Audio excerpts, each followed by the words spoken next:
अरे श्याम, आज का विषय जो है वो डिप्रेशन के ऊपर है, जो मन से जुड़ा हुआ होता है। पूरा खेल मन का है और डिप्रेशन भी जो है वो विषय मन से अलग नहीं है। डिप्रेशन मन में ही होता है। डिप्रेशन, एंजाइटी मन से जुड़ा हुआ है। उदाहरण से समझेंगे मन क्या है। सबसे पहले समझेंगे मन क्या है। मन को हम समझेंगे एक ड्राइवर और कार के रूप में। एक ड्राइवर जैसा होगा वैसे ही कार चलेगी। ऐसे ही मन जो है वो जिस अवस्था में होगा वैसा ही हमारा शरीर काम करेगा, बुद्धि काम करेगी। हालांकि शास्त्रों के अनुसार तो मन से ज़्यादा ताकतवर बुद्धि है, बुद्धि से ज़्यादा ताकतवर आत्मा है, परंतु ये भौतिक संसार में मन के अधीन ही सारे कार्य होते हैं। इसलिए मन जब तक कंट्रोल में नहीं होगा, मन शुद्ध नहीं होगा, तब तक हमारे शरीर से जुड़े हुए संबंधी जितने भी रोग हैं, मानसिक शारीरिक, ये होते रहेंगे। मन ही बुद्धि को ज्ञान प्रदान करता है और वो ज्ञान जो है वो आपकी संगति के ऊपर डिपेंड करता है कि आपकी संगति कैसी है, आपको किस तरह की किताबें पढ़ने का शौक है, किस तरह की मूवी देखने का शौक है, किस तरह के आपके लोग आपके आसपास हैं। ये सब हमारे व्यवहार में, हमारे मन में ये चीज धारणा डालते हैं। समझ में नहीं आया, मैं थोड़ा और इजी करता हूं। अगर आपकी संगति मन पे बहुत गहरा असर डालती है, बहुत गहरा विषय में उदाहरण देता हूं कि अगर एक उदाहरण है कि अगर आपके 4 दोस्त जुआरी हैं तो 5वें जुआरी आप होंगे। आपके 4 दोस्त की संगति शराबियों से है तो 5वें शराबी आप होंगे। अगर आपकी संगति 4 लुटेरों से है तो 5वें लुटेरे आप होंगे। ऐसे ही आपकी संगति 4 धनी लोगों से है तो 5वें धनी आप होंगे।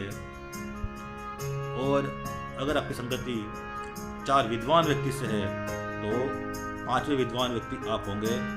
ऐसे ही छठी बात, अगर आपकी संगति 4 भक्त से, भगवान के भक्तों से है तो 5वें भक्त आप होंगे, क्योंकि संगति मन पे बहुत बड़ा असर डालती है। मन जो है वो मोक्ष कारक भी है और नरकदायक भी है। आपको नरक में भी ले जाने का काम मन करेगा और भगवान की तरफ ले जाने का काम भी मन करेगा। इसलिए सबसे बड़ी है संगति।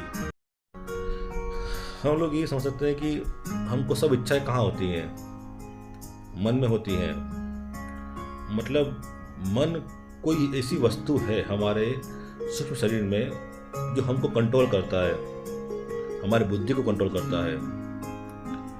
तो मैं बार बार बोलता हूँ कि जैसा आहार वैसा मन, जैसे विचार वैसा मन, जैसी संगति वैसा मन। मन ही बुद्धि को, अब आप सोचेंगे कि ये कैसे संभव है? क्योंकि मैंने बोला मन पे 3 चीजें बहुत अधिक असर करती है।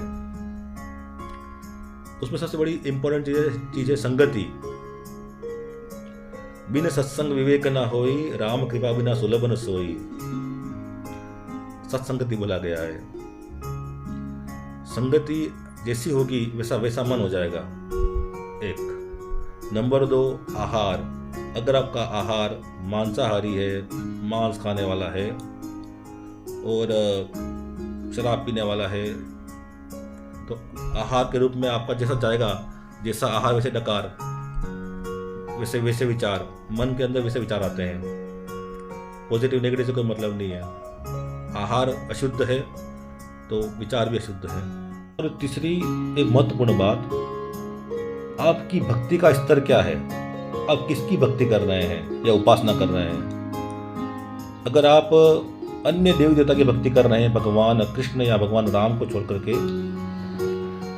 तो आपका जो मन शुद्ध कभी नहीं हो पाएगा। अब मैं रिवर्स में लेता हूँ बात को। रावण जो था वो शिव जी का भक्त था, उसके पास सब कुछ था, सोने की लंका थी, सब कुछ था, लेकिन मन शुद्ध नहीं था।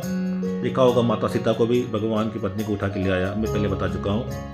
ऐसे ही एक ब्रह्मा जी के भक्त हुए 36,500 वर्ष तक तपस्या करने वाले हिरण्यकश्यपु, उन्होंने ब्रह्मा जी की कठोर तपस्या करके तप करके ब्रह्मा के समान पद प्राप्त कर लिया, लेकिन मन शुद्ध नहीं हुआ। अंत में भगवान नरसिंह देव ने उनको मार डाला। उसको मतलब वरदान मांगा था, वो विषय बहुत लंबा हो जाएगा अभी। कंस दुर्गा देवी का भक्त था, लेकिन मन शुद्ध नहीं था। तप करना अच्छी बात है।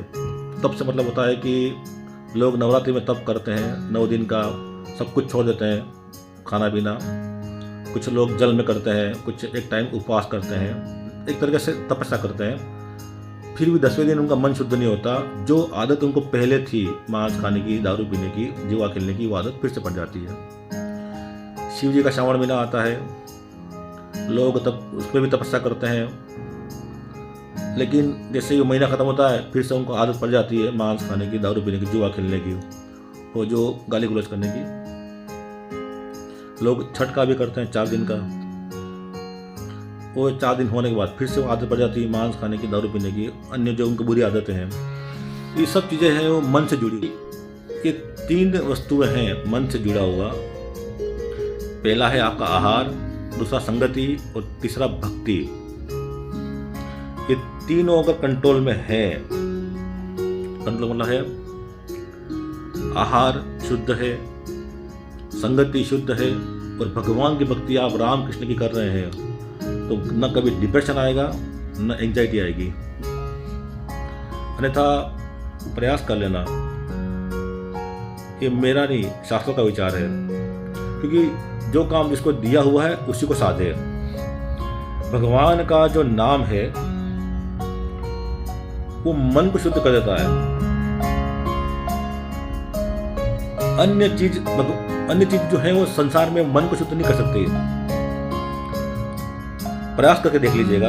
और एक बार, जैसे कहते हैं ना, एक बार उपयोग करो फिर बतलाओ कि पहले आपका लाइफ में स्थिति क्या था और भगवान का नाम जाप करने से लाइफ में क्या परिवर्तन आया। क्या एंजाइटी कम हुई, डिप्रेशन कम हुआ, तो अच्छी बात है। नहीं हुआ तो मत करना। 6 महीना, 7 महीना, 8 महीना निरंतर भगवान का नाम, हरे कृष्ण कृष्ण कृष्ण हरे हरे, हरे राम राम राम हरे हरे। ये जो है, ये तीसरा जो उपाय है, ये बाकी 2 को भी सही कर देगा। मतलब आपकी संगति अच्छी होने लगेगी और आपका आहार भी शुद्ध होने लगेगा। केवल संसार में भगवान का नाम ही एंजाइटी से और जो डिप्रेशन से बचा सकता है हमको। अन्य कोई उपाय नहीं है, अन्य किसी देवता के मतलब स्थिति नहीं कि वो आपका मन शुद्ध कर सके। ये मैं नहीं, शास्त्र बोल रहा है, भागवतम बोलता है, भगवद गीता बोलती है। अंत में यही बात बोलना चाहूंगा,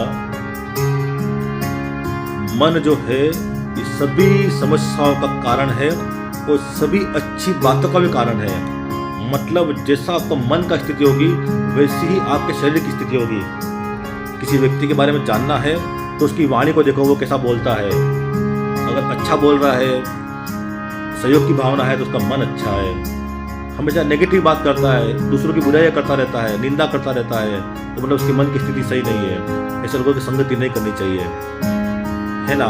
संगति हमेशा भगवान के भक्तों की करनी चाहिए, पॉजिटिव थिंकिंग वालों की करनी चाहिए। और कुछ नहीं करना है तो कुछ मत कीजिए, सिर्फ भगवान का नाम जाप करिए। भगवान का नाम जापे, हरे कृष्ण हरे राम, भगवान का नाम। सभी समस्याओं से मेरा मतलब है, देखो हर इच्छा मन में होती है। हमको खाना खाने की इच्छा मन में होती है, हमको गुस्सा करने की इच्छा मन में होती है, बुराई करने की इच्छा मन में होती है, क्रोध मन में आता है। तो ये मन ही सबका कारण है। और एंजाइटी और डिप्रेशन भी मन में होता है।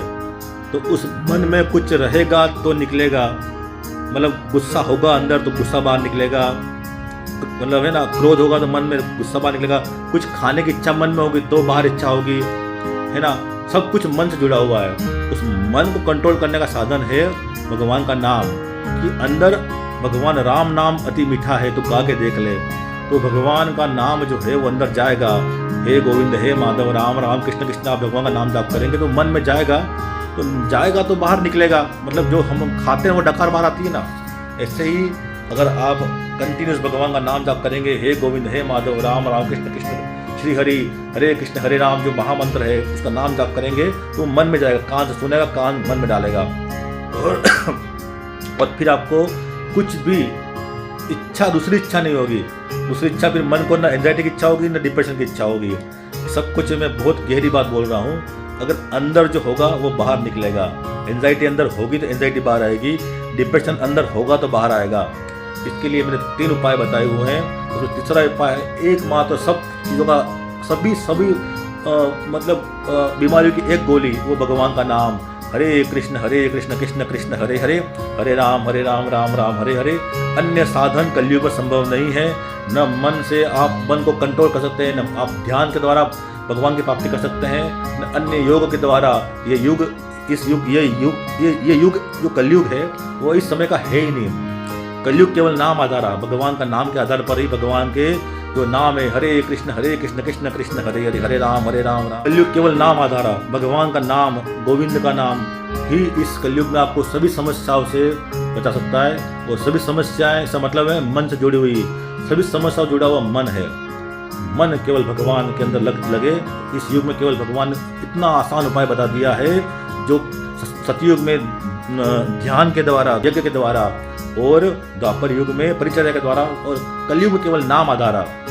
भगवान का नाम ही मन को मुक्त करा देगा। हरे कृष्ण कृष्ण कृष्ण हरे हरे, हरे राम राम राम हरे हरे। ये नाम ही सभी समस्याओं की आपको मुक्ति करा देगा। नहीं तो एक बार प्रयास करके देखिए, आजमाइए। राधे श्याम राधे श्याम राधे श्याम राधे श्याम।